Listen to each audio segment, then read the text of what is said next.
Hi dears, welcome back to a new video. ഇന്ന് നമ്മുടെ യാത്ര എങ്ങോട്ടാണെന്ന് വെച്ചാൽ എൻ്റെ അച്ഛമ്മേൻ്റെ അടുത്തോട്ടോ കേട്ടോ. വീടിന് തൊട്ടടുത്താണ്.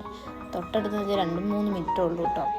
അച്ഛമ്മ സ്വന്തം കേട്ടോ താമസിക്കുന്നത്. 3 മക്കളൊക്കെ ഉണ്ട്. ബട്ട് അച്ഛമ്മയ്ക്ക് സ്വന്തം താമസിക്കാൻ ഇഷ്ടം. പക്ഷെ നമ്മുടെയൊക്കെ അടുത്ത് വന്ന് നിൽക്കും കേട്ടോ.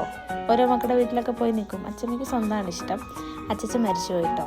അങ്ങോട്ടേക്ക് പണ്ട് വണ്ടിയൊക്കെ കയറി പോകുമായിരുന്നു. ഇപ്പം നമ്മുടെ ആ സ്കൂള് വന്നേ പിന്നെ മതിൽ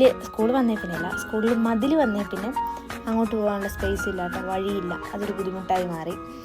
അപ്പോൾ ഇതാണ് ഞാൻ പഠിച്ച സ്കൂൾ കേട്ടോ. ഞാൻ പഠിച്ചതെന്ന് വെച്ചാൽ 1 തൊട്ട് 10 വരെ പഠിച്ചത് ഇവിടെയാണ്.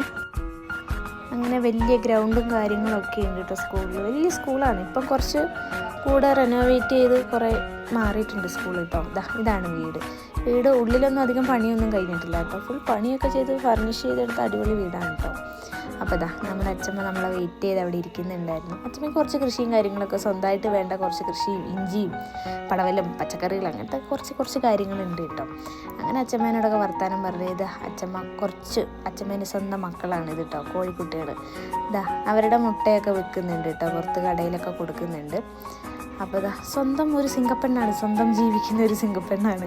ശരിക്കും ഈ പ്രായത്തിൽ ഒറ്റയ്ക്ക് ജോലി ചെയ്ത് ജീവിക്കുക എന്നൊക്കെ പറഞ്ഞാൽ അതൊരു ഇത് തന്നെയല്ലേ അല്ലേ. അപ്പോൾ നമ്മൾ തിരിച്ചു പോകുമ്പോൾ ഒരു വീട്ടിൽ നിറച്ചും ചെടികൾ കിട്ടും. നല്ല രസമില്ലേ കാണാൻ. എന്തോരം വെറൈറ്റി ചെടികളാണെന്നറിയാം ഇവിടെ. അപ്പം തിരിച്ച് താഴോട്ട് പോവുകയാണ് വണ്ടിയുള്ള സ്ഥലത്ത്. അപ്പം അച്ഛമ്മയ്ക്ക് നമ്മുടെ കോഴിക്കുഞ്ഞിന് കുറച്ച് തീറ്റയൊക്കെ വാങ്ങണമെന്ന് പറഞ്ഞു. അപ്പോൾ കടയിലാക്കാന്ന് പറഞ്ഞിട്ട് അച്ഛമ്മേനെയും കൂട്ടി അവിടെ നമ്മൾ കുറച്ച് മുട്ടയും കാര്യങ്ങളൊക്കെ വാങ്ങിയിട്ടോ. ഇതാണ് ഞാൻ പഠിച്ചത് സ്കൂള്. അടിപൊളി ഒരു ഫീലിംഗ് കേട്ടോ അവിടെ എത്തിയപ്പം. അങ്ങനെ കുഞ്ഞി മഴയൊക്കെ പെയ്യുന്നുണ്ടായിരുന്നു. അങ്ങനെ ഞങ്ങൾ മഴയൊക്കെ കൊണ്ട് കാറിലേക്ക് കയറി. അവിടെയെന്ന് വെച്ചാൽ ഒരു വഴിയില്ലാത്ത പ്രശ്നം മാത്രമേ ഉള്ളൂ. പണ്ട് വഴിയൊക്കെ ഉണ്ടായിരുന്നു കേട്ടോ, വണ്ടിയൊക്കെ കയറി ചെല്ലുമായിരുന്നു. വഴിയും കൂടെ വന്നാൽ സെറ്റാണ്. അങ്ങനെ അച്ഛമ്മേനെ കടയൊക്കെ ഇറക്കിയിട്ടോ. നമ്മുടെ ക്യാമറാമാൻ ഇല്ല നമ്മുടെ കൂടെ കേട്ടോ.